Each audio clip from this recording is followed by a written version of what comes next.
지난 시간에 직무 분석과 직무 설계에 대해서 공부를 했습니다. 이번 시간에는 직무 평가에 대해서 알아보도록 하겠습니다. 이 직무 평가는 직무 분석의 결과를 바탕으로 해서 직무 수행하는 것, 구체적인 내용, 직무의 내용과 그다음 그 일을 잘 수행하기 위해서 근로자들의 어떤 인적 자격 요건, 요것들을 가지고 해당 직무의 가치를 상대적으로 비교 분석해 보는 것이 이 직무 평가입니다. 직무의 가치는 그럼 어떻게 하느냐? 이 직무 가치라는 것은 작업자의 해당 직무 수행을 가지고 그 성과가 기업 목표 달성에 얼마나 공헌했느냐에 따라서 직무 가치의 그 기준으로 측정을 하는 걸로 되어 있습니다. 그래서 이 직무 평가를 하는 데 있어서 가장 중요한 것은 직무 가치를 어떻게 창출하느냐 하는 것입니다. 그래서 이 직무 가치를 창출할 때 직무 평가를 하는 그 절차가 있습니다. 그 절차에 보면은 제일 처음에 목표 수립을 해야 됩니다. 목표 수립을 하고 두 번째는 조사 활동, 세 번째는 직무 평가, 이 순으로 이루어져야 되는데 목표 수립하는 과정에서는 직무의 상대적 기여도를 분석해서 직무 평가 목적을 정확히 규정해야 됩니다.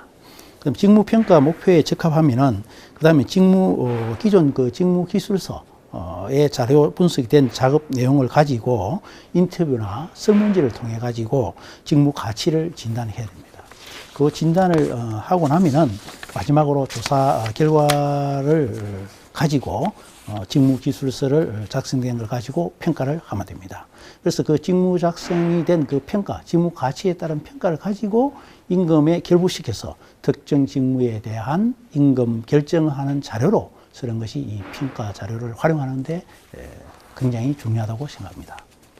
그래서 이 직무 평가 절차에 보면은 첫 번째는 준비 단계겠죠, 그죠? 어떻게 준비를 해서 그다음 평가를 해서 마지막 확정을 시키느냐, 확정 단계까지. 그럼 준비 단계에서는 직무 평가 대상의 어떤 범위를 먼저 설정해야 됩니다. 그러면 직무 평가를 계획을 하고 방침을 결정해야 되고 이러한 것들이 준비 단계고, 그다음 평가 단계에는 직무 평가를 할 수 있는 그 수행 그 방법이 한 5가지 나눌 수 있습니다. 첫 번째가 그 서열법 또는 분류법, 요소 비교법, 점수법, 이러한 방법을 가지고 그 중에서 가장 적합한 방법을 가지고 평가를 하는 거, 이것이 평가 단계입니다. 이러한 평가 단계를 거쳐서 마지막 확정 단계는 직무를 서열화시키고 그 다음에 그룹화시켜서 직무 등급 체제를 도출시켜야 됩니다. 직무 등급 체제가 도출되고 나면은 평가 요소별로 어떤 가중치 또는 레벨, 점수 어떤 이런 거를 통해 가지고 심의 확정하는 것, 요까지가 직무 평가 절차의 3단계입니다. 그래서 이러한 직무 평가를 절차를 해서 한 것은 어떤 목적으로 하면 직무 평가를 사용할 것이냐? 그 목적은 직무급에 제일 적합하게 사용할 수 있습니다. 그래서 이 기업 내에서 노동자의 질과 양에 따라서 임금 격차를 해줘야 되는데 그때 직무급으로 활용한다. 그래서 이 직무급 임금의 결정하는 단계에 있어서 가장 중요한 판단 기준이 바로 이 직무 평가라고 생각하면 됩니다. 그래서 직무 평가의 근본 목적은 직무급의 임금 수준을 결정하고 기업에서 종업원들이 그 자기 자신의 그 임금이 자기 직무하고 있는 일의 가치에 적합한지 안 한지를 알 수 있도록 하는 그런 어떤 임금 결정 상태에 가장 중요한 역할을 하는 것이 바로 이 직무 평가입니다.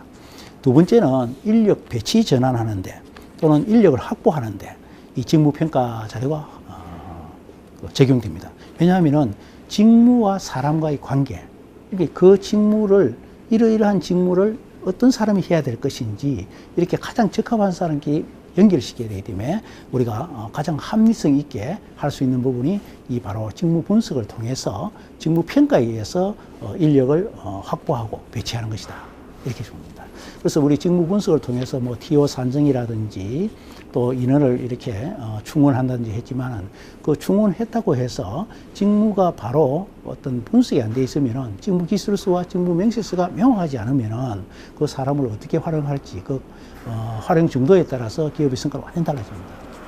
예를 들어서 우리가 사람을 채용했는데 그 사람을 지금 어디다가 배치할 것이냐, 그럼 어떤 사람이 적합하냐, 이런 걸 생각해 볼 때 어떻습니까?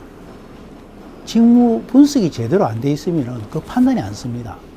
그래서 제대로 된 직무 분석에 의해서 그 사람, 적합한 사람을 선발하고 배치를 했을 때 이러한 직무의 그 활용도가 굉장히 높다고 봅니다. 세 번째는 종업원의 역량 개발.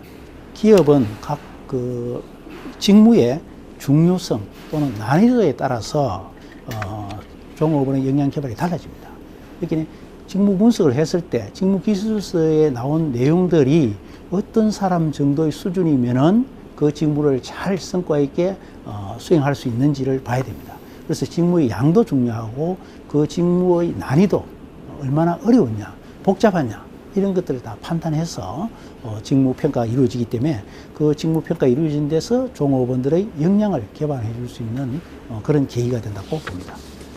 그래서 이 직무 평가의 그 방법 측면에서 보면은 두 가지 측면에서 나올 수 있는데 어떤 식으로 직무 평가를 하느냐.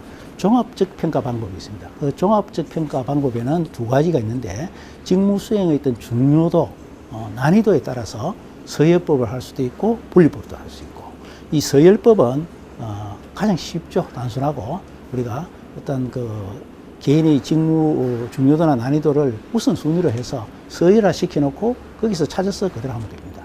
그 다음 분류법도 어떤 직무를 등급을 시켜서 A 등급, B 등급, C 등급을 해서 그대로 분류만 하면 되니까 단순하면서도 쉽습니다. 그래서 종합적으로 어떤 평가 방법에는 단순하면서도 쉬운 어떤 이런 서열법과 분류법을 사용할 수 있고, 그 다음에 분석적 평가 방법이 있습니다. 이 분석적 평가 방법에는 아무래도 개별 직무에 대한 가치를 점수화 시켜야 되고, 또 각 직무 요소별로 점수 대신에 임률, 금액 평가로 하는 요소 비교법, 이 두 가지가 이 분석적 평가 방법인데, 아무래도 직무를 그 기초적인 요소 또는 요건별로 계량적으로 평가하는 방법이기 때문에 조금 복잡한 그런 단점이 있을 수 있습니다.